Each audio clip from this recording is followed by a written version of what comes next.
Praise the lord. ఈరోజు మనము దేవుని యొక్క వాక్యములో నుండి యోహాను సువార్త 2వ అధ్యాయానికి మనం వద్దాం. 2వ అధ్యాయాన్ని మనం ధ్యానం చేయడం ప్రారంభించాం లాస్ట్ వీక్ కాకుండా. మరి అవతల వారము లాస్ట్ వీక్ మరి నేను లేను, నేను కొంచెం అనారోగ్యంగా ఉండింది, కానీ ఇప్పుడు చక్కగా ఉన్నాను. లాస్ట్ వీక్ నా స్నేహితుడు జాయ్ వాక్యాన్ని షేర్ చేశాడు. ఈ యొక్క వారము మరలా యోహాను సువార్త 2వ అధ్యాయము మనము చూసుకుందాం. 2వ అధ్యాయము 13వ వచనము నుండి మనము చదువుదాం. నా తండ్రి ఇల్లు అనేది నా యొక్క వాక్యం యొక్క సారాంశము లేక మెసేజ్ యొక్క టైటిల్. మై ఫాదర్స్ హౌస్, నా తండ్రి ఇల్లు. యేసు ప్రభుల వారు తన యొక్క దేవాలయం గురించి ఆయన ఏం చెప్పేవాడంటే, this is my father's house, నా తండ్రి ఇల్లు అని చెప్పేవాడు. Hallelujah. It is my daddy's house. మీరు ఎప్పుడేం చెప్పారు అది? ఇప్పుడు నేను ఉన్నటువంటి ఇల్లు కూడా ఇది మా నాన్నగారు కట్టినటువంటి ఇల్లు, కాబట్టి నేను కూడా ఏమంటాను, మై ఫాదర్స్ హౌస్ అని అంటాను అది. సో అలాగే మీరు కూడా ఒకవేళ మీ యొక్క డాడీతో మమ్మీతో మీరు ఉంటున్నట్లయితే మా నాన్నగారి ఇల్లు అంటారు. సో యేసు ప్రభుల వారు మందిరంలో ఏమంటున్నారంటే, this is my father's house, ఇది నా తండ్రి యొక్క గృహము, ఇది నా తండ్రి యొక్క ఇల్లు. అంటే దానికి హక్కుదారు ఎవరు? నాకు కూడా హక్కు ఉంది. హల్లెలూయా. బికాస్ హీఈస్ మై ఫాదర్, నా తండ్రి ఆయన ఉన్నాడు కనుక కుమారుడిగా నాకేముంది? ఈ ఇంటి పైన నాకు హక్కు ఉంది, ఈ మందిరం పైన నాకు హక్కు ఉంది అని యేసు ప్రభుల వారు మందిరం గురించి తెలియపరుస్తూ ఉన్నారు. ఏ మందిరం గురించి యేసు ప్రభుల వారు అంటున్నారో ఒకసారి మనం ఆలోచన చేస్తే, ఈ మందిరము 2వ మందిరము. మొదటి మందిరము ఎవరు కట్టారమ్మా? సొలొమోను కట్టాడు. 586 BCలో ఆ మొదటి మందిరము నెబుకద్నెజర్ ద్వారా అది నాశనం అయిపోయింది. తర్వాత జెరుబాబేలు యొక్క నాయకత్వంలో వారు 2వ మందిరాన్ని నిర్మించారు. కురేషు అనేటువంటి రాజు యొక్క పాలనలో ఆయన ఆజ్ఞాపించినప్పుడు ఇశ్రాయేలులో కొంతమంది యెరుబాబేలు నాయకత్వంలోకి వారు వెళ్ళి వారు ఆ యొక్క 2వ మందిరాన్ని నిర్మించారు. 2వ మందిరాన్ని నిర్మించిన తర్వాత యేసు ప్రభుల వారి యొక్క కాలములో హెరోదు రాజు ఏం చేశాడంటే, 2వ మందిరాన్ని ఇంకా విస్తరింపచేశాడు, దాన్ని ఇంకా గొప్పగా చేశాడు. అది సుమారు 40 ఎకరాల్లో కట్టబడినటువంటి మందిరం. ఎన్ని ఎకరాలండి? 40 acres. ప్రస్తుతం ఉన్నటువంటి మరి మోరియా కొండ మీద కట్టినటువంటి మందిరము. ప్రస్తుతం ఇప్పుడు మీరు ఆ యొక్క ప్రాంతానికి వెళ్ళినట్లయితే అక్కడ ఒక మాస్క్ ఉంది. అక్కడ డోమ్ ఆఫ్ ద రాక్ అని అంటారు దాన్ని. ఇస్లాంలో అది 3వ అతి పెద్ద అతి పరిశుద్ధ స్థలం వారికి. అక్కడ యాక్చువల్గా ఏది ఉండేది? సొలొమోను యొక్క మందిరం. తర్వాత ఈ యొక్క హెరోదు కట్టినటువంటి మందిరం అక్కడ నిర్మించబడింది. ఆ మందిరాన్ని కట్టడానికి 10,000 మంది మరి పనివారిని పెట్టాడు. ఎవరు? హేరోదు. హేరోదు చూస్తే మంచివాడు కాడండి, కానీ ఆయన ఉద్దేశం ఏంటంటే, నేను ప్రజల యొక్క మనస్సులో చిరస్థాయిగా నిలిచిపోవాలి, యూదుల యొక్క హృదయంలో నేను ఉండిపోవాలి అని ఆశపడి వాళ్ళ కోసం మందిరాన్ని కట్టినట్లయితే నేను ఎప్పుడు కూడా యూదుల యొక్క హృదయంలో ఉండిపోతాను, చిరస్థాయిగా నా నామం నిలిచిపోతుందని ఆ ఆలోచనతో హేరోదు 2వ మందిరాన్ని విస్తరింపచేశాడు. దాన్ని లెంగ్త్ మనం చూస్తే it is equal to 5 football fields.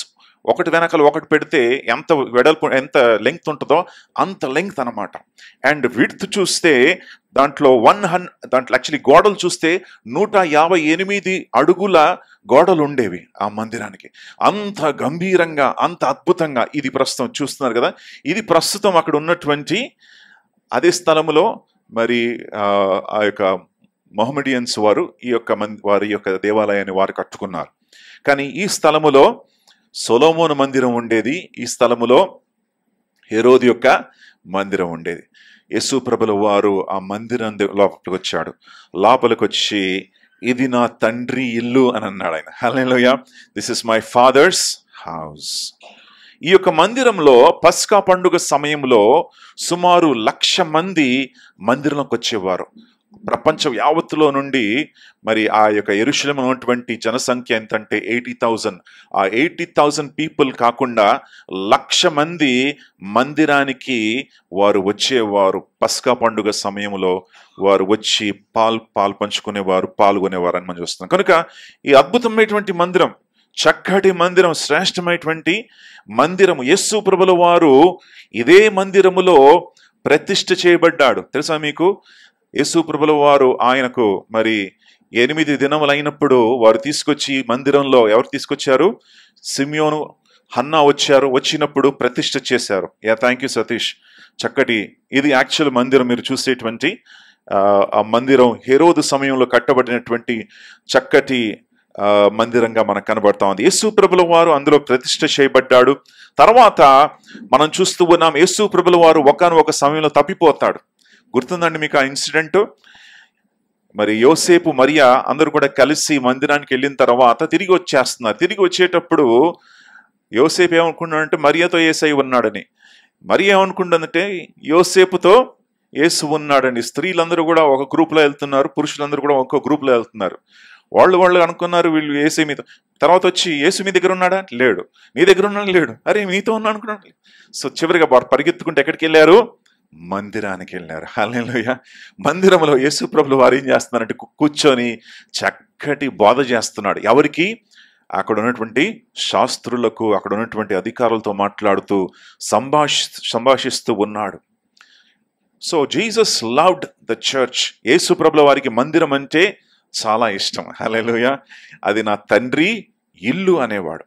ద్వితీయోపదేశ కాండం 16వ అధ్యాయము 16వ వచనంలో ఈ యొక్క యూదులు ఖచ్చితంగా 3 సార్లు మందిరానికి వెళ్ళాలంట. ఎన్నిసార్లు అమ్మా?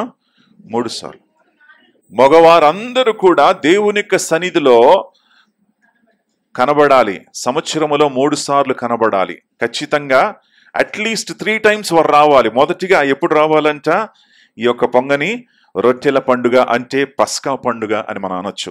రెండవది ఏంటంటే వారముల పండుగ లేక ప్రథమ ఫలముల యొక్క పండుగ అంటాం. మూడవది ఏంటంటే పర్ణశాల పండుగ. యూదులకు ఇది ప్రాముఖ్యమైనటువంటి పండుగలుగా ఉండేది. దాని వెనకాల చాలా గొప్ప సత్యాలు ఉన్నాయి.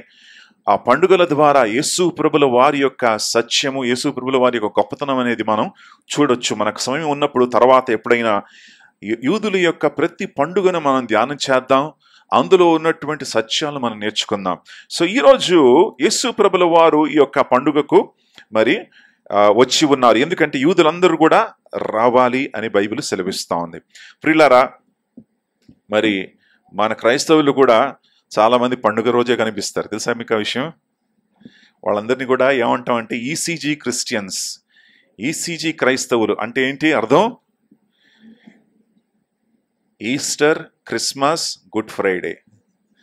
ఈస్టర్, క్రిస్మస్, గుడ్ ఫ్రైడే రోజు కనబడేటువంటి క్రైస్తవులు మీరు కాదండి. మీరందరూ కూడా రెగ్యులర్గా వస్తున్నారు. మీ గురించి అనట్లేదు కదా. వీళ్ళు కొంతమంది ఉంటారు, వాళ్ళు కేవలం ఈసీజీ లాగా వస్తారనమాట. ఆ యొక్క టైంలో వారు కనిపిస్తారు.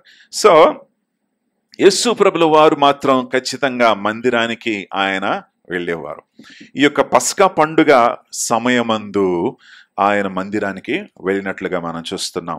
సో ప్రియులారా, పస్కా పండుగ అంటే ఏంటి? What is the feast of ఈ పస్కా పండుగ లేక ఈ పొంగని రొట్టెల యొక్క పండుగ ఏంటంటే, ఇశ్రాయేలీయులు ఐగుప్తులో ఉన్నప్పుడు బానిసలుగా వారు ఉన్నారు.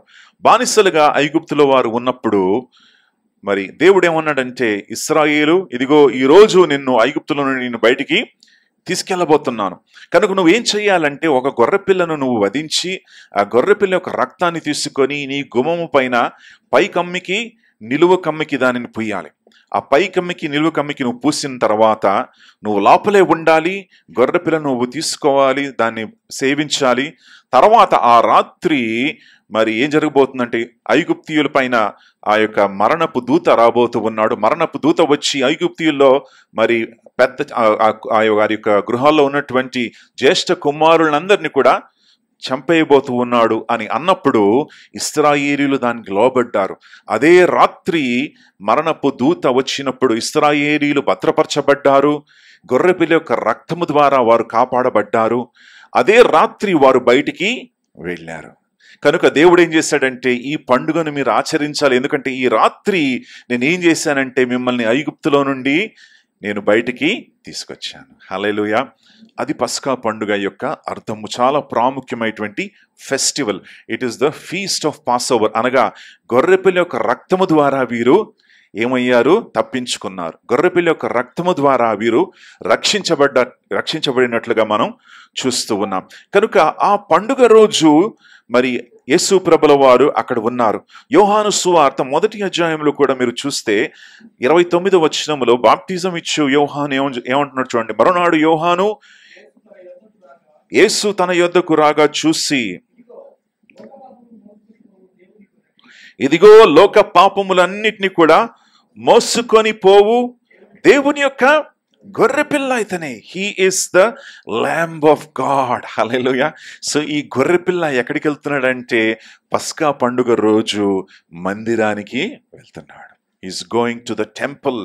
ఏ మందిరానికైతే ఆయన ఏ మందిరం అయితే తన తండ్రి యొక్క మందిరమై ఉన్నదో ఆ మందిరానికి ఈ యొక్క గొర్రెపిల్ల అనేటువంటి యేసు ప్రభుల వారు అక్కడికి వెళ్తున్నట్లుగా మనం చూస్తున్నాం. దేవునామానికి మహిమ కలుగును గాక. మనందరికీ తెలుసు 2వ అధ్యాయములో మనం ఏం చూస్తున్నామంటే మందిరానికి వెళ్ళినప్పుడు అక్కడ మందిరములో 3 భాగాలు ఉన్నాయి. అందరూ చెప్పండి 3 భాగాలు. మొదటి భాగము అన్యజనుల భాగము, ఓకే. రెండవది ఇశ్రాయేలీయుల యొక్క భాగము, మూడవది యాజకుల యొక్క భాగము. The court of the Gentiles, the court of Israel and the court of the priests. So ఈ యొక్క అన్యజనుల యొక్క వారి యొక్క భాగము, వారికి ఉన్నటువంటి ఆ యొక్క ఏరియాలో లక్షలాది మంది వచ్చేవారు కదా. ఇప్పుడు ఏదైనా పండుగ జరిగినప్పుడు ఎట్లా వస్తారండి? తండోపతండాలుగా వస్తారు కదా. ఆ రీతిగా ఆ రోజుల్లో ఇంత గొప్ప మందిరాన్ని చూడడానికి, అందులో జరిగేటువంటి ఆ యొక్క కార్యక్రమాలన్నీ కూడా వీక్షించడానికి అనేక దేశాల నుండి వచ్చేవారు ప్రజలందరూ కూడా. ఇశ్రాయేలు మాత్రమే కాదు, అన్యజనులు అందరూ కూడా ఆ మందిరానికి వచ్చేవారు. ఇప్పుడు అన్యజనులు ఎక్కడికి వెళ్ళలేరు? లోపలికి వెళ్ళలేరు. అన్యజనులు బయటే ఉండాలి. వారికి కేటాయించినటువంటి స్థలములోనే వారు అక్కడ నుంచొని ప్రార్థించాలి. లోపలికి వెళ్ళడానికి వీలు లేదు, ఎందుకంటే లోపలికి కేవలం ఇశ్రాయేలీలు వెళ్ళాలి. అన్యజనులు బయటే ఉండాలి. లోపల ఇశ్రాయేలీలు, తర్వాత యాజకులు లోపల ఉంటారు. సో ఈ అన్యజనులు ఎక్కడైతే ఉన్నారో అక్కడ ఏం జరుగుతుందంటే గొర్రెలు, మేకలు, ఆ యొక్క రూకలను మార్చేటువంటి వారు, ఈ వ్యాపారులందరూ కూడా కూర్చొని అక్కడంతా కూడా వారు ప్రార్థించడానికి స్థలము లేకుండా చేశారు. There is no place to pray. అన్యజనులు ప్రార్థించడానికి స్థలము లేదు. ప్రార్థన చేద్దామంటే మ్యాన్ అంటుంది గొర్రె కదా. ప్రార్థన చేద్దామంటే ఆ పెంట వాసన. ప్రార్థన చేద్దాం, మొరపెడదామంటే ఈ రోకల వాళ్ళు గోల, అక్కడ గువ్వలు అమ్ముతూ ఉన్నారు. సో ఈ యొక్క దృశ్యాన్ని ఎవరు చూశారు? యేసు ప్రభుల వారు చూశారు. 20 years బ్యాక్ యేసు ప్రభుల వారు వచ్చినప్పుడు ఇలాంటి పరిస్థితి లేదు. కానీ ఈసారి ఆయన వచ్చినప్పుడు ఇలాంటి పరిస్థితి ఏర్పడింది కనుక యేసు ప్రభుల వారు ఈ యొక్క పరిస్థితిని చూసి అక్కడ జరిగేటువంటి ఈ యొక్క విషయాలు గమనిస్తూ ఉన్నారు. గమనించండి, ఈ యొక్క పక్షులు, ఈ గొర్రెలు, ఈ మేకలంతా కూడా ఎందుకు అమ్ముతున్నారంటే, అక్కడ ఎందుకు తీసుకొచ్చారంటే ఇశ్రాయేలీయులు బలులు అర్పించాలి, లేక అన్యజనులు దేవుని దగ్గరికి వచ్చినప్పుడు బలి ద్వారా వారు దేవుని దగ్గరికి వచ్చేవారు.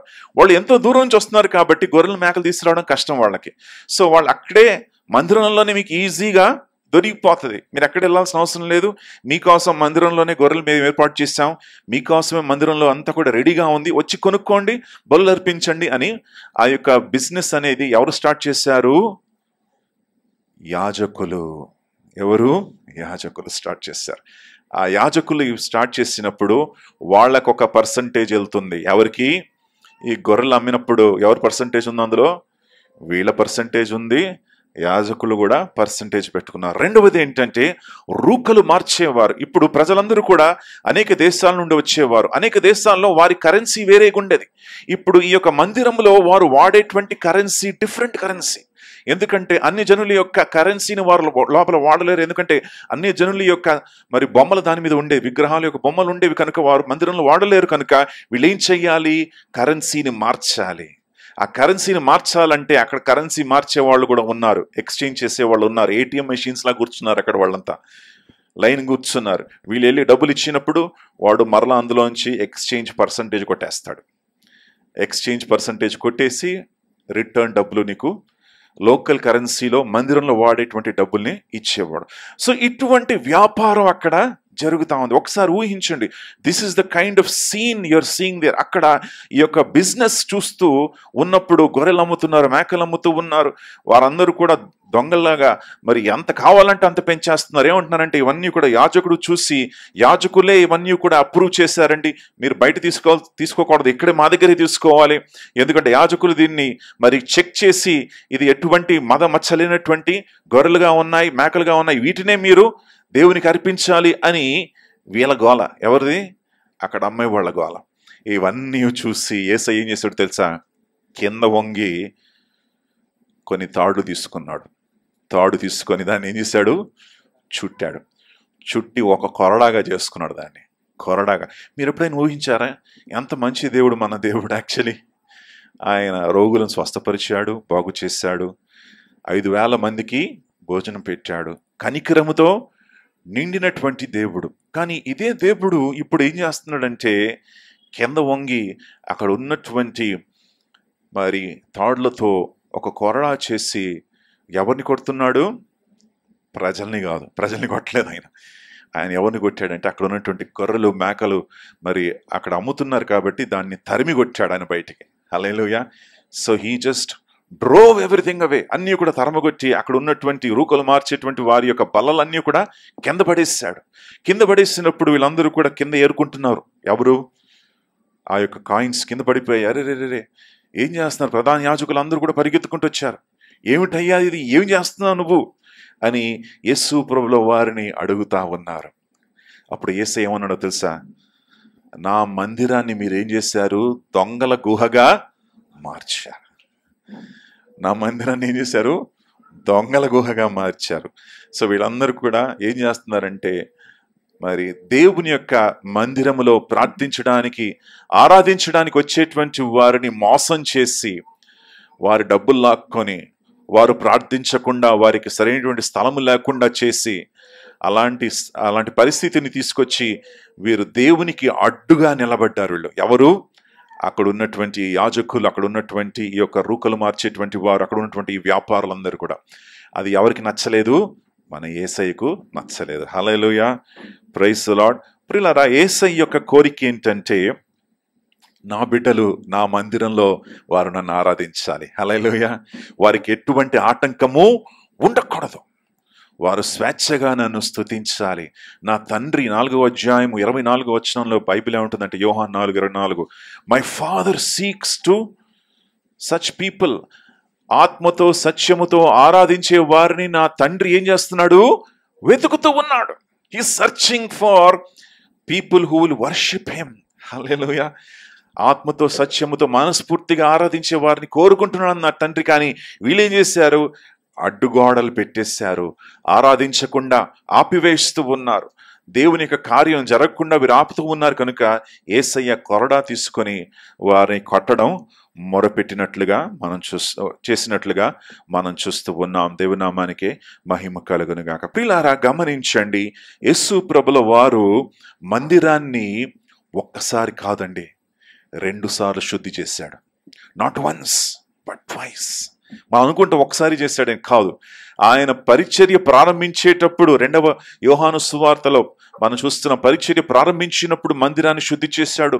3 సంవత్సరాల తర్వాత పరిచర్యను ముగించేటువంటి సమయంలో, మరలా పస్కా పండుగ సమయంలో ఆయన మరలా ఏం చేస్తున్నాడు? మందిరాన్ని శుద్ధి చేస్తున్నాడు. Hallelujah. Is cleaning the temple once again. దాని ద్వారా మనకు అర్థమయ్యేది ఏంటంటే దేవుని యొక్క కోరిక ఏంటంటే మందిరం ఎలా ఉండాలి? పరిశుద్ధంగా ఉండాలి. మందిరం ఎలాంటి బిజినెస్ కూడా జరగకూడదు. అంటే బిజినెస్ అంటే మనం కొంతమంది వేరే చర్చెస్లో వాళ్ళు బుక్కులు అమ్ముకుంటారు, బిస్కెట్లు అమ్ముకుంటారు, ఏమనుకుంటారు పర్లేదు వాళ్ళది.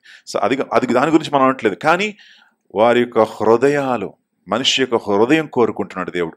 ఆ వ్యాపారం గురించి అంటున్నాడు దేవుడు. హల్లెలూయా. సో ప్రియులారా, మనం చూస్తున్నాం మందిరాన్ని యేసయ్య 2 సార్లు శుద్ధి చేశాడు.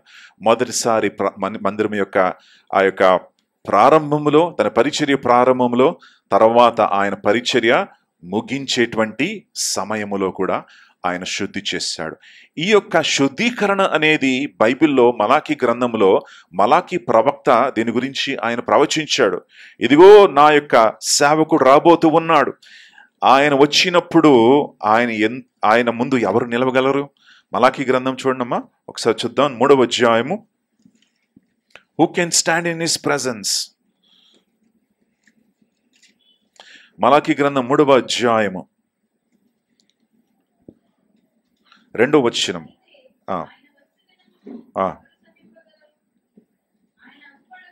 ఆయన వచ్చు దినము ఎవరు సహించగలరు? పైనుంచి చదువుదాం సిస్టర్. మీరు కోరేటువంటి నిబంధన దూత తన ఆలయమునకు హఠాత్తుగా ఆయన వచ్చును. హల్లెలూయా. హఠాత్తుగా ఆయన వస్తాడు అని బైబిలు సెలవిస్తా ఉంది. సో వచ్చాడు యేసయ్య, హఠాత్తుగా వచ్చేసాడు. హఠాత్తుగా మందిరానికి వచ్చి ఏం చేస్తున్నాడంటే ఆయన మరి మందిరాన్ని శుద్ధి చేస్తూ ఉన్నాడు. 3వ వచనంలో ఏముందంటే, వెంటనే శోధించి ఆయన వారిని నిర్మలము చేయును. కంసాలి యొక్క అగ్ని వంటి వాడు, చాకలివాని యొక్క సబ్బు లాంటి వాడంట. చూసారా, యేసయ్యకున్నటువంటి పేరు ఏంటంటే he is like the refiner's fire. అగ్ని లాంటి వాడు. కంసాలి యొక్క, ఇప్పుడు కంసాల దగ్గరికి ఎంతమంది వెళ్ళారా మీరు? వెళ్ళినప్పుడు ఆయన ఏం చేస్తాడంటే అగ్నితో పని చేస్తాడు, ఆయన మంటతో పని చేస్తూ ఉంటాడు. సో ఏదైనా మాడిఫై చేయాలంటే దాన్ని ఏం చేస్తాడు?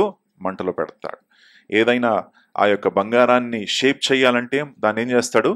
మంటలో పెడతాడు.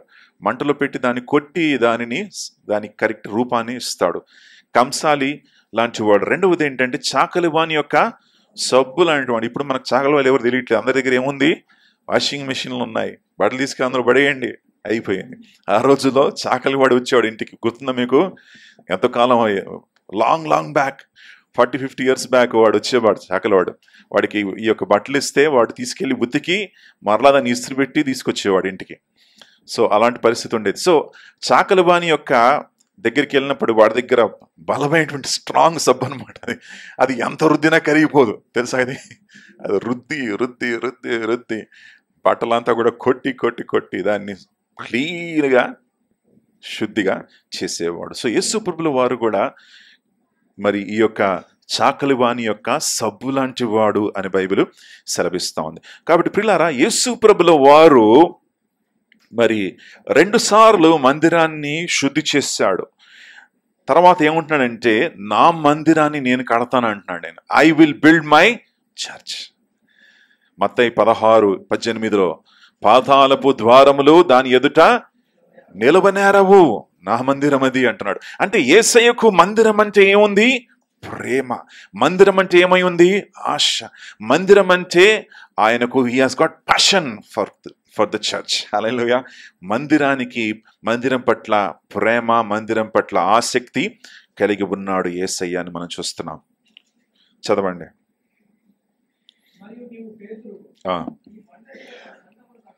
ఈ బండ మీద నా సంఘాన్ని నేను కడతాను.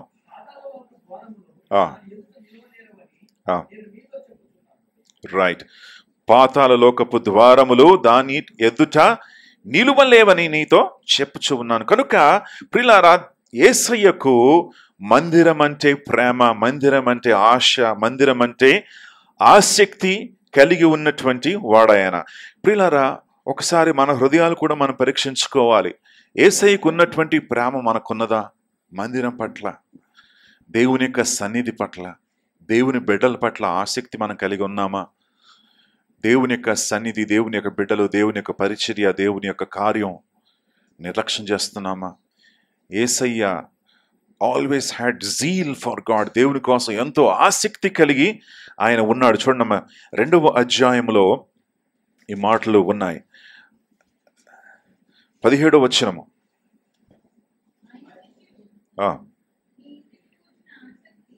నీ ఇంటిని గూర్చిన ఆసక్తి నన్ను భక్షించునని వ్రాయబడినట్లుగా జ్ఞాపకము చేసుకొనిరి. నీ ఇంటిని గూర్చినటువంటి ఆసక్తి. ప్రియులారా, యేసయ్యకి ఏముంది? మందిరం పట్ల ఆసక్తి. Hallelujah. He loves the church. మందిరాన్ని ప్రేమించేటువంటి దేవుడు ఆయన. మందిరం పట్ల ఆసక్తి కలిగినటువంటి దేవుడు. కాబట్టి ప్రియులారా, ఈ యొక్క మందిరము ఏది కాదు, ఇప్పుడు మందిరం ఏమైంది? మన హృదయమే దేవుని యొక్క ఆలయమై ఉంది. హల్లెలూయా. ఈ హృదయము అయినటువంటి దేవుని యొక్క ఆలయాన్ని దేవుడు ప్రేమిస్తా ఉన్నాడు. అందులో రావాలని ఆశపడుతున్నాడు. హృదయపు ద్వారం దగ్గర నేను నిలబడి ఏం చేస్తున్నాను? తట్టుచునే ఉన్నాను. కొంతమంది అలాగనే వదిలేశారు. యేసయ్య తడుతూనే ఉన్నాడు. వాళ్ళు మర్చిపోయి వాళ్ళ పనులు చేసుకుంటున్నారు. కానీ యేసయ్య నిలబడి తట్టుచు, నా కుమారుడు అని లోపలికి రావాలి, నీ హృదయంలో నేను అడుగు పెట్టాలి, నాకు స్థలం నువ్వు ఇవ్వట్లేదు ఎందుకు అని దేవుడు తరచూ ఉన్నాడు కదా. సో ఆయనకు ప్రేమ, ఎవరి పట్ల ప్రేమ? మందిరం పట్ల ప్రేమ. ఎఫెసీయులకు రాసిన పత్రిక 5వ అధ్యాయానికి మనం వద్దాం. ఎఫెసీ 5:25-26 చూడండి ప్రియులారా. బైబిల్ ఏమంటుందంటే, క్రీస్తు ఎవరిని ప్రేమిస్తున్నాడు? సంఘాన్ని. అందుకు చెప్పండి, క్రీస్తు, గట్టిగా, క్రీస్తు సంఘాన్ని ప్రేమిస్తున్నాడు. ఓకే. రెండవది, క్రీస్తు సంఘము కొరకు ప్రాణాన్ని పెట్టాడు. మూడో విషయం, సంఘాన్ని వాక్యము చేత ఉదక స్థానాన్ని దేవుడు చేపిస్తున్నాడు. నాలుగవది ఏంటంటే, ఈ సంఘాన్ని మహిమ సంఘముగా మార్చబోతున్నాడు. Hallelujah. He is going to make the church a glorious church. అందుకే ఆ సంఘాన్ని ఏం చేస్తున్నాడంటే మహిమ సంఘముగా మార్చడానికి ఆయన ప్రయాసపడుతూ ఉన్నాడు. కనుక మొట్టమొదటిగా క్రీస్తు సంఘాన్ని ప్రేమిస్తున్నాడు. Christ loves the church. క్రీస్తు సంఘాన్ని ప్రేమిస్తూ ఉన్నాడు. ఆయన సంఘాన్ని ప్రేమించి సంఘము కొరకు ఏం చేశాడు? తన ప్రాణాన్ని అర్పించాడు. He gave his life for the church. సంఘాని కోసం ఆయన ప్రాణాన్ని పెట్టేశాడు. Hallelujah. Praise the Lord. So ఈ రోజుల్లో మరి ప్రేమ అనేది చల్లారబడిపోతుందండి. సో ఇక్కడ ఎవరితో పోల్చాడంటే, అపోస్తలుడైనటువంటి పౌలు ప్రేమను భార్య భర్తలకు పోలుస్తా ఉన్నాడు. భార్య భర్తల యొక్క ప్రేమ చూసారా? స్టార్టింగ్లో ఎలా ఉంటుంది? ఫస్ట్ 6 months ఇద్దరు కూడా బైక్ మీద వెళ్ళేటప్పుడు ఆయన ఏమంటాడంటే, గడ్డి పట్టుకో జారిపోతావు అని పడుతాడు. గడ్డి పట్టుకో, కింద పడిపోతావేమో, జారిపోతావేమో అని అంటాడు. 6 months తర్వాత ఏమంటాడో తెలుసా?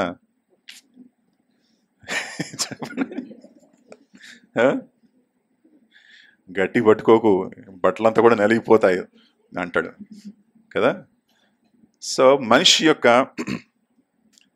ప్రేమ ఏమవుతుంది? చల్లారపడిపోతుంది కదా. సో ఫస్ట్ ఏం చేస్తాడు? 6 months కొత్తగా పెళ్ళైనప్పుడు బండి మీద తీసుకెళ్ళి ఏం చేస్తూ ఉంటాడు? డ్రాప్ చేస్తూ ఉంటాడు. తర్వాత డ్రాపింగ్ కాదు, అది డంపింగ్ అయిపోతుంది. ఒక బస్తాన్ని తీసుకెళ్ళి అక్కడ పెట్టేసినట్టుగా, బస్తాన్ని తీసుకొచ్చి అలా పెట్టినట్లుగా చేస్తూ ఉంటాడు. డ్రాపింగ్ పోయి ఏమైంది? డంపింగ్ అయిపోయింది. చివరిగా డ్రాపింగ్ అయిపోయింది, డంపింగ్ అయిపోయింది, జంపింగ్ అయిపోతుంది అనమాట. వీడు జంప్ అయిపోతాడు మనిషి. మీరు కాదండి, మీరందరూ చాలా మంచివారు. మన లార్డ్స్ టెంపుల్ చర్చ్ గురించి అనట్లేదు, నేను జనరల్గా చెప్తున్నాను కదా. మీరందరూ కూడా, పురుషులందరూ కూడా చాలా మరి good people, wonderful people. So క్రీస్తు సంఘాన్ని ప్రేమిస్తున్నట్లుగా మనం చూస్తున్నాం. సో సంఘాన్ని ప్రేమించి సంఘము కొరకు ప్రాణాన్ని పెట్టాడు. బైబిల్లో ఒక స్త్రీ ఉన్నది, ఆమె పేరు రూతు. ఆ స్త్రీ ఇశ్రాయేల్ దేశానికి వచ్చింది. ఇశ్రాయేల్ దేశాన్ని ప్రేమించి ఇశ్రాయేల్ దేశానికి వచ్చినప్పుడు ఏమీ లేదు ఆమె దగ్గర, రూపాయి లేదు ఆమె దగ్గర. ఆమె యొక్క అత్తను చూసి, నువ్వు ఎక్కడికి వెళ్తే నేను అక్కడికి వస్తాను, నువ్వు ఎక్కడ చనిపోతే ఎక్కడే చనిపోతాను, నీ ప్రజలే నా ప్రజలు, నీ దేవుడే నా దేవుడు అని నమ్ముకొని ఆ మతతో పాటు ఎక్కడికి వచ్చేసింది? ఇశ్రాయేల్కి వచ్చింది. ఇశ్రాయేల్కి వచ్చినప్పుడు ఆమెకు ఒక వ్యక్తి పరిచయం అయ్యాడు. ఆయన పేరేంటి? బోయాజు. బోయాజు ఏం చేశాడంటే, ఈ రూతును చూసి, రూతును ప్రేమించి రూతును కొనుక్కున్నాడు. He purchased her. హల్లెలూయా. ఏమీ లేదు ఆమె దగ్గర. ఆమెకు ఎటువంటి ఆస్తి లేదు, ఎటువంటి హోదా లేదు, ఎటువంటి గొప్పతనం లేదు, ఒక గొప్ప కుటుంబానికి చెందినటువంటి స్త్రీ కాదు. మోయాబీయురాలు ఆమె, అన్యజనురాలు. అయినా సరే ఈ బోయాజు ఏం చేశాడంటే, ఆ రూతును ప్రేమించి ఆమె కోసం వెల చెల్లించి ఆమెను కొనుక్కున్నాడు, వివాహము చేసుకున్నాడు. క్రీస్తు సంఘము ఇందులో మనకు కనబడుతోంది. క్రీస్తు బోయాజు లాంటి వాడు. సంఘము రూతు లాంటిది.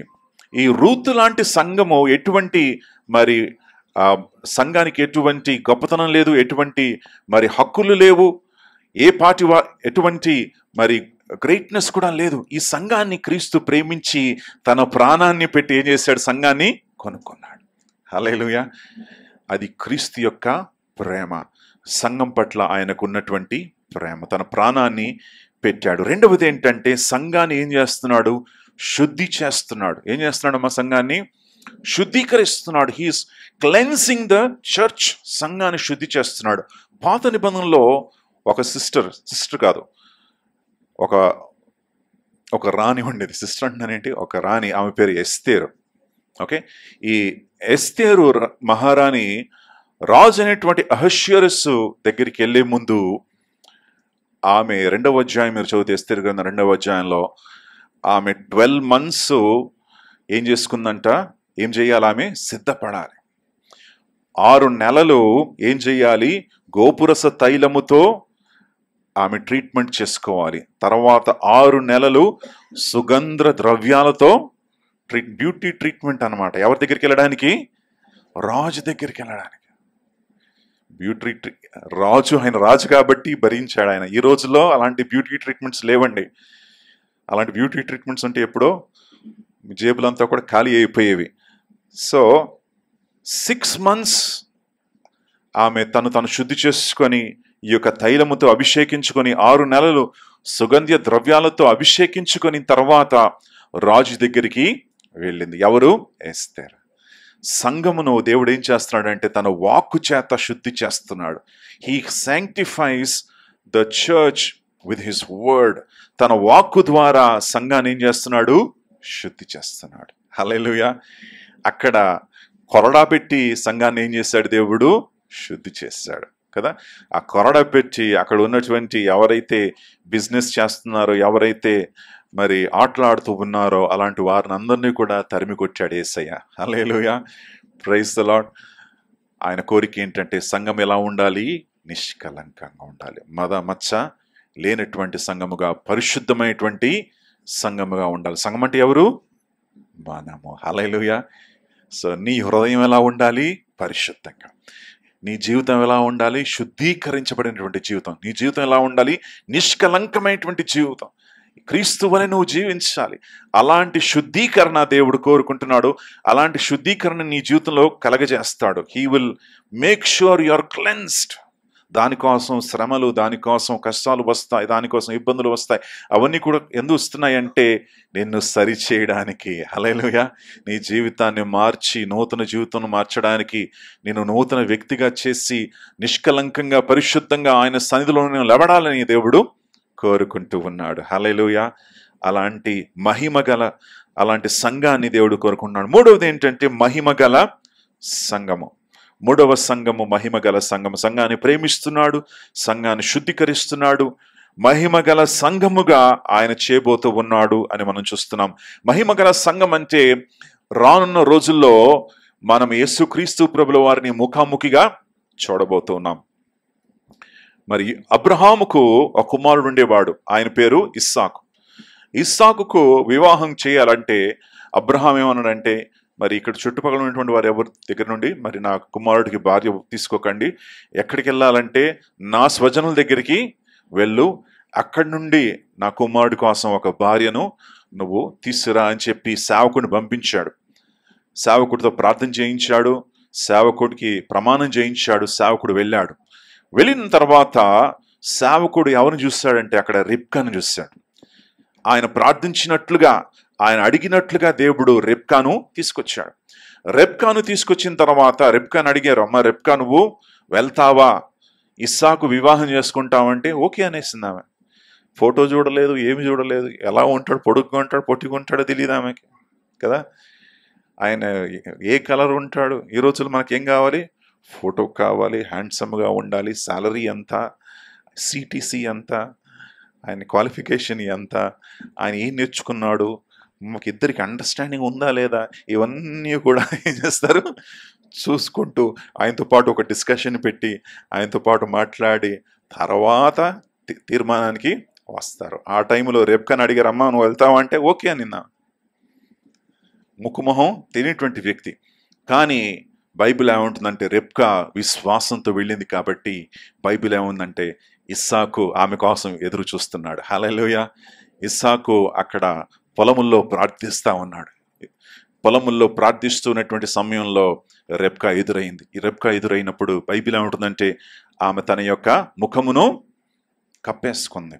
ఆ యొక్క వెయిల్, ఆ యొక్క తెరతో కప్పేసుకున్న తర్వాత ఇస్సాకును చూసినప్పుడు బైబిల్ ఏముంటుందంటే ముఖమును తెరిచినప్పుడు ముఖాముఖిగా చూశారు. అది జరగబోతా ఉంది. హల్లెలూయా. మహిమగల సంఘము ఒకానొక రోజు మనం యేసయ్యను ముఖాముఖిగా చూడబోతున్నాం. ఇప్పుడు ఏముంది? తెర ఉన్నది. Now we have that veil.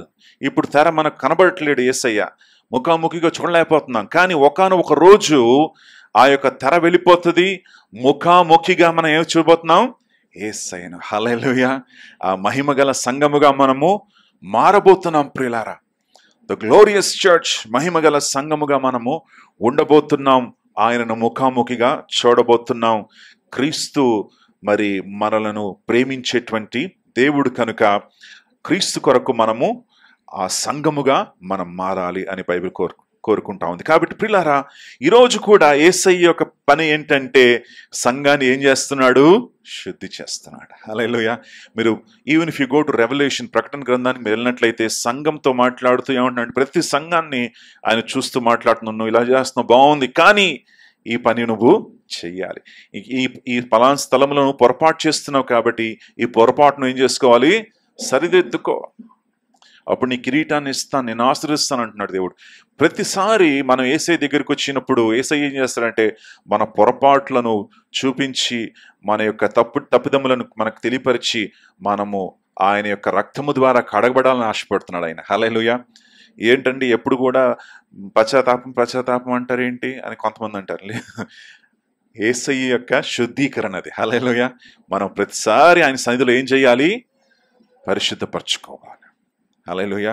we need to be washed in his blood. తన రక్తము ద్వారా కడగబడాలి, తన రక్తం ద్వారా శుద్ధీకరించబడాలని బైబిల్ సెలవిస్తా ఉంది. సో ఈ యొక్క మహిమగల సంఘములో ఏముండాలో మనం చూస్తున్నాం.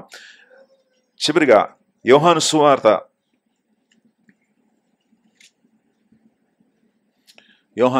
కదా, మనం ఈ యొక్క యేసు ప్రభుల వారు సంఘాన్ని శుద్ధి చేసేటువంటి సందర్భము మనకు బైబిల్లో మార్కు సువార్త, లూకా సువార్త, యోహాను సువార్త, మత్తయి 4 సువార్తల్లో కూడా ఇది కనిపిస్తుంది కదా.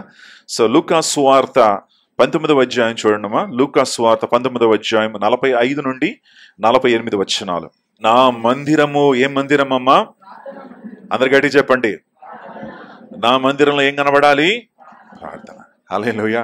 Hour church needs to be a church of prayer. నా మందిరము ప్రార్థన మందిరము. దివారాత్రములు ఈ మందిరంలో ఏం జరగాలి? ప్రేయర్స్. ఆయన సన్నిధికి చేరాలి. హల్లెలూయా. అటువంటి గోల్ ఆయన తన మందిరాన్ని పెట్టాడు. మన మందిరం కూడా అటువంటి ప్రార్థనా పరులుగా ఉన్నటువంటి మందిరంగా మనం ఉండాలి. దివారాత్రములు మనం ఆయన కోసం, ఆయన సన్నిధిలో మనం ఏం చేయాలి? ప్రార్థించాలి. Hallelujah. Day and night we need to be in prayer on our knees before God. ఆయన సన్నిధిలో మనం మొరపెట్టి ప్రార్థించాలి. ఎందుకంటే మన మందిరము ప్రార్థన మందిరమై ఉన్నది. నా మందిరము ప్రార్థన మందిరంగా ఉండబోతుంది. అది నా మందిరం అని యేసయ్య అంటున్నాడు. చదవండి. మీరేం చేశారు? ఒకవేళ ప్రార్థనా మందిరంగా లేనట్లయితే అది ఏమైపోతుంది? దొంగలందరూ కూడా వచ్చి కూర్చుంటారు. దొంగలందరూ కూడా వచ్చి దాంట్లో జోరి దానిని దొంగల గుహగా మార్చేస్తారు. సో నా మందిరము ప్రాముఖ్యంగా ఏం చేయాలి? ప్రార్థనా మందిరంగా ఉండాలి, దొంగల గుహగా ఉండకూడదు. ఇంకా చదవండి. ప్రజలందరూ కూడా ఏం చేస్తున్నారంట? వాక్యాన్ని వినడానికి హత్తుకొని ఉన్నారు. ప్రియులారా, మందిరములో ప్రార్థనా మందిరము. రెండవది మీరు మరి మార్కు సువార్తలో కూడా చూస్తే యేసు ప్రభుల వారు మందిరాన్ని శుద్ధి చేసిన తర్వాత పిల్లలందరూ కూడా లోపలికి వచ్చి హోసన్నా హోసన్నా అని వారు పాడుతూ ఉన్నారు. రెండవది మందిరంలో స్తుతి అనేది కనబడాలి. మొట్టమొదటిగా ప్రార్థన ఉండాలి. రెండవది మందిరంలో ఏముండాలి? స్తుతి ఉండాలి. నాలుగవది ఏంటంటే మందిరములో ఆరాధన జరగాలి. Hallelujah. My house is a house of worship. ఆరాధించే వారిని తండ్రి కోరుకుంటున్నాడు. 4వది ఏంటంటే మందిరములో బోధ ఉండాలి. ఏముండాలి? బోధ. They should be teaching in the church. యేసు ప్రభుల వారు మందిరంలో ఉన్నప్పుడు బోధించాడు. మందిరంలో ఉన్నప్పుడు ప్రజలతో మాట్లాడి ప్రజలకు వాక్యాన్ని ప్రకటించాడు. నాలుగవది ఏంటంటే మందిరంలో బోధ ఉండాలి. 5వది ఏంటంటే మందిరములో మరి దేవునితో సత్సంబంధం సహవాసం కలిగి మనం ఉండాలి. హల్లెలూయా. ప్రియులారా, అటువంటి మందిరంగా మనం ఉండాలి అని బైబిల్ కోరుకుంటా ఉంది. నా ప్రశ్న ఏంటంటే, మందిరం కొరకు మీరు ఆశపడుతున్నారా? మందిరం పట్ల ఆసక్తి కలిగి మీరు ఉంటున్నారా? లేనట్లయితే ఈరోజే నీ మందిరమైనటువంటి నీ హృదయాన్ని నువ్వు చక్కబెట్టుకో. హల్లెలూయా. నీ హృదయాన్ని సరిచేసుకో. దేవుని యొక్క సన్నిధిలో దేవునికి ఆయాసకరమైనటువంటి మార్గాలను విడిచిపెట్టేసాయి. దేవునికి ఆయాసకరమైనటువంటి మాటలు విడిచిపెట్టేసాయి. దేవునికి ఆయాసకరమైనటువంటి జీవితాన్ని విడిచిపెట్టేసి నీ మందిరాన్ని శుద్ధి చేసుకో. నువ్వు చేసుకోకపోతే ఒకరోజు ఆయన వస్తాడు, కొరడ పట్టుకొస్తాడు. కొరడ పట్టుకొచ్చి అప్పుడు కష్టంగా ఉంటుంది. కాబట్టి ఇప్పుడే నువ్వేం చేయాలంటే నీ హృదయమైనటువంటి ఆలయాన్ని శుద్ధి చేసుకొని పరిశుద్ధపరచుకొని నీ హృదయములో ప్రార్థన, నీ హృదయములో స్తుతి, నీ హృదయములో ఆరాధన, నీ హృదయములో బోధ, దేవుని వాక్యపు బోధ, నీ హృదయములో సహవాసము, ఈ 5 విషయాలు నీ హృదయములో నువ్వు కలిగి ఉండాలి. ప్రియులారా, నీ జీవితంలో నువ్వు కలిగి ఉండాలి. అలా ఉంటూ దేవుని యొక్క మందిరంగా మనము నిలిచిపోదాం. దేవుని యొక్క పరిశుద్ధ మందిరంగా మనము ఆయన సన్నిధిలో మనం ఉందాం. ఈ మందిరాన్ని దేవుడు ప్రేమిస్తా ఉన్నాడు. ఇది నా మందిరము, నా తండ్రి యొక్క మందిరం అంటున్నాడు. హల్లెలూయా. ప్రియులారా, తన తండ్రి అయినటువంటి దేవుని యొక్క మందిరమై ఉన్నది కనుక దాన్ని మనం జాగ్రత్త పరుచుకొని కాపాడుకొని తన మహిమ కొరకు మనం జీవిద్దాం. ప్రార్థన చేద్దాం. పరిశుద్ధుడా యేసయ్య, నీకే స్తోత్రాలు. మీ నామానికే మహిమ కలుగును గాక. తండ్రి, ఈ యొక్క ప్రార్థనా మందిరము, పరిశుద్ధ మందిరాన్ని తండ్రి నువ్వు ప్రేమించావు. ఇదిగో తండ్రి, ఎఫెసీయులకు రాసిన పత్రికలో అన్నట్లుగా తండ్రి నువ్వు సంఘాన్ని శుద్ధీకరించాలని ఆశపడుతున్నావు, సంఘాన్ని ప్రేమిస్తున్నావు, సంఘాన్ని శుద్ధి చేయాలని ఆశపడుతున్నావు, మహిమగల సంఘముగా దాన్ని నిలబెట్టుకోవాలని ఆశపడుతున్నావు. కాబట్టి తండ్రి, ఈ మహిమగల సంఘంగా మేము ఉండడానికి సహాయం చేయండి అయ్యా. అనేక మార్లు ప్రభువా మా జీవితాల్లో తండ్రి నీకు ఆయాసకరమైనటువంటి విషయాలు పెట్టుకుని ఉన్నాం. వాటన్నిటిని విడిచిపెట్టి పరిశుద్ధులుగా, పవిత్రులుగా, నీ రక్తము చేత కడగబడినటువంటి వారుగా తండ్రి మేము కడగబడి తండ్రి నీ నామాన్ని మయంపరిచే జీవితాలు మాకు దయచేయండి అయ్యా. అయ్యా, మమ్మల్ని ప్రేమించినందుకు వందనాలు తండ్రి. రూతుకు ఎటువంటి అర్హత లేదు తండ్రి, అయినా సరే రూతును ప్రేమించినట్లుగా ప్రభువా మాకు ఎటువంటి అర్హత లేదు, మాలో ఎటువంటి గొప్పతనం లేదు, మాలో ఎటువంటి మంచితనము లేదు నాయన. అయినా సరే మమ్మల్ని ప్రేమించావు, నీ రక్తము చేత మమ్మల్ని కడిగావు, నీ కోసం మా కోసం ప్రభువా నీ ప్రాణాన్ని పెట్టావు తండ్రి. నీకు స్తోత్రాలు తండ్రి. వెలపెట్టి కొన్నావు తండ్రి. విలువైనటువంటి మా జీవితాలను ప్రభువా మేము పోగొట్టుకోకుండా విలువైనటువంటి అమూల్యమైనటువంటి ఈ జీవితాన్ని తండ్రి కాపాడుకునే కృపను మాకు దయచేయండి అయ్యా. తండ్రి, ఈ లోకంలో మేము జీవిస్తూ ఉండగా లోకాశలో మేము పడిపోకుండా తండ్రి, లోక మాలిన్యము మాకు అంటుకోకుండా తండ్రి మా జీవితాలు కాపాడుకునే కృపను మాకు దయచేయండి అయ్యా. అయ్యా, ఎల్లప్పుడూ నేను స్తుతించే బిడ్డలుగా, నేను మయంపరిచే బిడ్డలుగా, నేను గణపరిచేటువంటి బిడ్డలుగా తండ్రి, నేను ఆరాధించి నీ నామాన్ని మయంపరిచే వారిగా తండ్రి మేము నిలిచి ఉండే కృపను మాకు దయచేయండి అయ్యా. తండ్రి దేవ, నీకే స్తోత్రాలు, నీకే మహిమ కలుగును గాక. ఇదిగో తండ్రి, కంసాలి వలె ప్రభావం మమ్మల్ని శుద్ధి చేయాలని ఆశపడుతున్నావు. ఇదిగో చాకలి వాని యొక్క సబ్బు వలె తండ్రి, ఇదిగో మా హృదయాలు కడిగి శుద్ధీకరింపచేసి పవిత్రపరిచి పరిశుద్ధపరచండి అయ్యా. నీ రక్తముతో మమ్మల్ని కడగండి అయ్యా. తండ్రి, నీకు ఆయాసకరమైనటువంటి మార్గాలు మాలను తొలగించు అయ్యా. అనేక మార్లు ప్రభువా మేము జీల్ లేకుండా తండ్రి, ఆసక్తి లేకుండా ఉంటున్నాం తండ్రి. మందిరం పట్ల ఆసక్తి లేకుండా తండ్రి, దేవుని యొక్క కార్యాల పట్ల ఆసక్తి లేదు, దేవుని యొక్క సన్నిధి పట్ల ఆసక్తి లేదు ప్రభువా. మేము ఆసక్తిని కోల్పోయాం తండ్రి, మొదటి ప్రేమను కోల్పోయాం ప్రభువా. మొదటిగా ఉన్నటువంటి ఆ ఫస్ట్ లవ్ ని ప్రభువా మేము కోల్పోయాం తండ్రి. మమ్మల్ని క్షమించండి అయ్యా. క్రీస్తు పట్ల ప్రేమ మందిరం పట్ల ప్రేమ, దేవుని సన్నిధి పట్ల ప్రేమ, దేవుని యొక్క వాక్యం పట్ల ప్రేమ. అయ్యా, ఆ ప్రేమను మరలా మాలో పుట్టించు నాయన, మరలా మాలో కలిగించు తండ్రి. ప్రభు, నీ ప్రేమను ప్రభు కలిగి ఉండే కృపను మాకు దయచేయండి, దయచేయండి, దయచేయండి. నీకే మహిమ కలుగును గాక. ఈ శ్రేష్టమైన సమయాన్ని మాకు ఇచ్చినందుకు వందనాలు, స్తోత్రాలు, స్తుతులు చెల్లిస్తున్నాం తండ్రి. అయా, నీ యొక్క పరిశుద్ధ రక్తముతో మమ్మల్ని కడిగి శుద్ధీకరించి మహిమ గల సంఘముగా మమ్మల్ని మార్చండి అయ్యా. ముఖాముఖిగా నేను చూడాలి, నీ సన్నిధిలో ఉండాలి ప్రభు. తండ్రి, మా దివిటీలను సరి చేసుకొని, ఇదిగో తండ్రి, మా దివిటీల్లో ప్రభు పరిశుద్ధ తైలమును ప్రభు, పరిశుద్ధాత్మ యొక్క తైలాన్ని మేము పెట్టుకొని తండ్రి, ఇదిగో నీ కోసం మేము వెలిగించబడాలి, నీకోసం ఎదురు చూడాలి, నీకోసం వేచి ఉండాలి. ఆ మహిమగల సంఘముగా మమ్మల్ని నిలబెట్టండి అయ్యా. నీ నామానికి మహిమ కలుగును గాక. ఈ చక్కటి సమయాన్ని మాకు ఇచ్చినందుకు వందనాలు. బిడ్డలందరూ దీవించండి, ఆశీర్వదించండి. ప్రతి ఒక్కరూ మహిమ సంఘముగా మారడానికి సహాయం చేయండి. నీ నామానికి మహిమ, ఘనత, ప్రభావాలు కలుగును గాక. యేసయ్య పేరట మనవి చేస్తున్నాను తండ్రి.